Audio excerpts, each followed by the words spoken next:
Hi,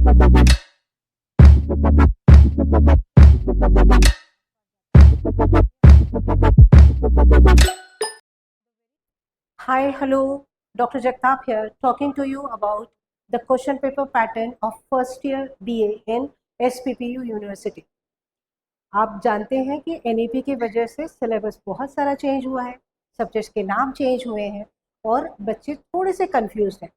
first year का NEP के syllabus का ये दूसरा साल है, फिर भी बच्चों में भी टीचर्स में भी कुछ ना कुछ कंफ्यूजन तो है। आज हम कोशिश करेंगे कि हमारा एग्जामिनेशन पैटर्न, आपको पता है ना कि सेमेस्टर 1 के एग्जामिनेशन एकदम अभी शायद कुछ ही दिनों में आने वाले हैं।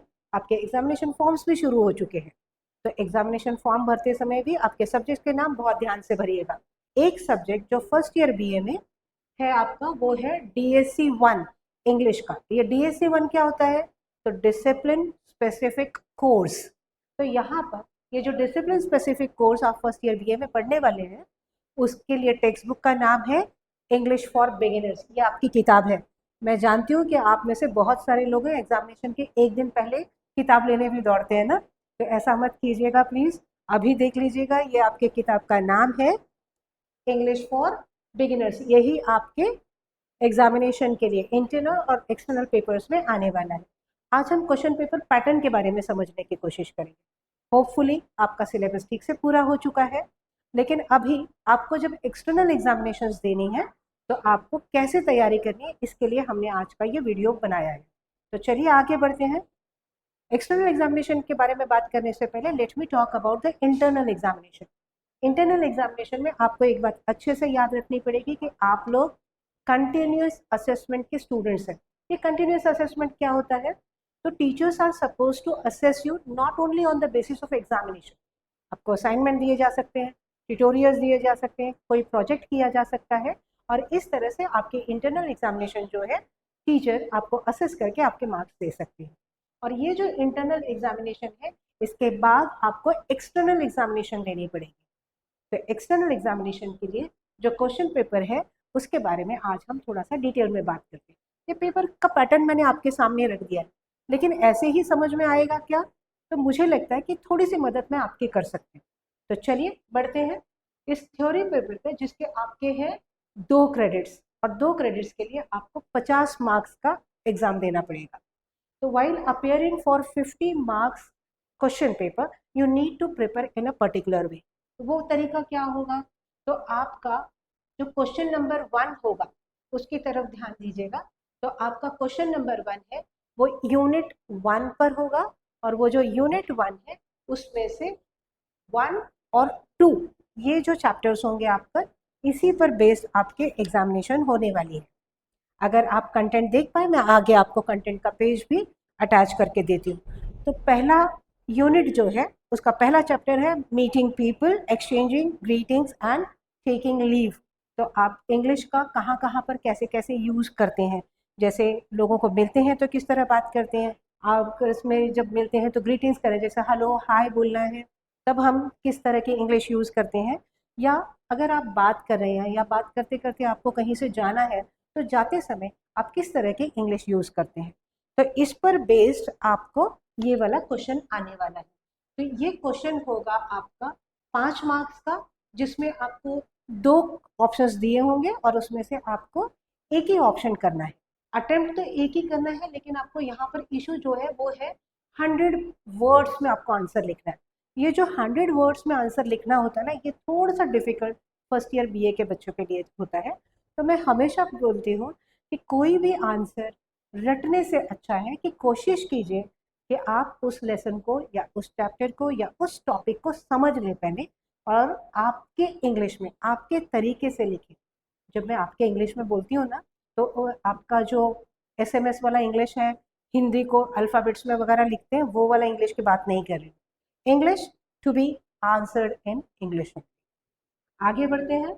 आपका क्वेश्चन नंबर 2 जो होगा वो होगा यूनिट 1 के ही बचे हुए 2 चैप्टर्स पर, चैप्टर नंबर 3 और चैप्टर नंबर 4। 3 में आपको टेलीफोन एटिकेट्स है। टेलीफोन एटिकेट्स मतलब जब आपको फ़ोन पर बात करनी है किसी से, तो कुछ नियमों का पालन करना पड़ता है।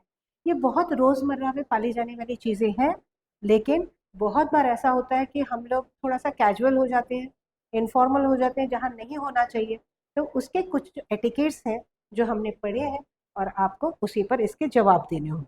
फर्स्ट यूनिट का जो 4th लेसन है, thanking and responding to thanks.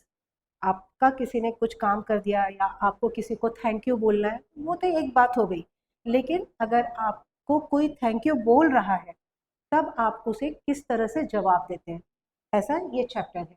तो यहाँ पर ये जो क्वेश्चन नंबर 2 है जिसमें 3 और 4 आने वाला है, यहाँ पर भी आपको 4 ऑप्शंस दिए जाएंगे जिसमें से आपको 2 अटेम्प्ट करने हैं और ये होगा 10 मार्क्स के लिए। यहाँ पर भी आपको 100 वर्ड्स में जवाब देना। आप एक फर्क समझ लीजिए, क्वेश्चन नंबर 1 में 100 वर्ड्स के लिए जब आपको जवाब लिखना है तो एक ही है, तो एक ही आंसर आपका 100 वर्ड्स के लिए आएगा। क्वेश्चन नंबर 2 में आपको 4 ऑप्शंस दिए जाएंगे, उसमें से 2 अटेम्प्ट करने हैं, लेकिन ये 10 मार्क्स के लिए, मतलब आपका एक क्वेश्चन होगा 5 मार्क्स के लिए और यहाँ पर भी आपको 100 वर्ड्स में उनके जवाब देने होंगे। मुड़ते हैं क्वेश्चन नंबर 3 की तरफ। क्वेश्चन नंबर 3 में आपको 4 ऑप्शंस दिए जाएंगे जिसमें से आपको फिर से 2 करने हैं और ये भी 10 मार्क्स के लिए। And the questions will be based on unit number 2 और उसमें से पहले 3, मतलब ये जो 3 पोएम्स है, मेंडिंग वॉल, द आबेल डैम्सेस मर्सी और सिंपैथी, इन 3 पोएम्स पर आपको ये जवाब देने होंगे। यहाँ पर भी आप देखिएगा कि आपका एक आंसर जो होगा वो 5 मार्क्स के लिए है जिसमें फिर से 100 वर्ड्स में लिखना है। यहाँ पर मैं थोड़ा सा आपसे बात करना चाहूँगी कि ये पोएम्स हैं और पोएम्स में 100 वर्ड्स में जवाब देना पोएट्री में थोड़ा सा डिफिकल्ट जाता है। तब आप क्या करेंगे? मेरी आपको एक राय है कि सभी पोएम्स की कम से कम समरीज आपको याद होनी चाहिए। कोशिश कीजिए 1 बार, 2 बार, 3 बार समरीज आप लिख लीजिए, फिर जिस तरह का क्वेश्चन आएगा उस तरह से आप अपने आंसर को मोड़कर उस समरी को उसमें लिखकर 100 वर्ड्स में जवाब देना आपके लिए आसान हो जाएगा। मुड़ते हैं क्वेश्चन नंबर 4 की तरफ।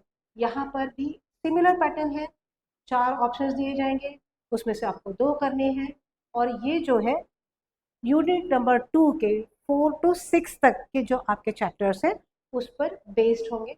यहाँ पर मैं ये मानती हूँ कि ये थोड़ा सा अब आपको सिमिलर जा सकता है। The man he killed, my grandfathers house, the banger seller, ये जो पोएम्स है इन पर भी सिमिलर तरीके के आंसर्स आपको देने हैं, लेकिन यहाँ पर ये शॉर्ट नोट्स हैं, तो शॉर्ट नोट्स में आपके लिए थोड़ी सी आसानी हो जाएगी।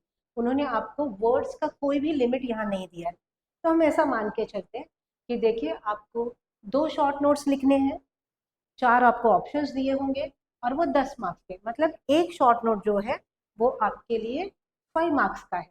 तो यहाँ पर भी अगर हम ये मान के चले कि भाई सिमिलर ही लिखना है तो 100 वर्ड्स के आसपास या 75 to 50 वर्ड्स आपका आंसर होना चाहिए, तो आपके लिए यहाँ पर पास होना आसान हो जाएगा।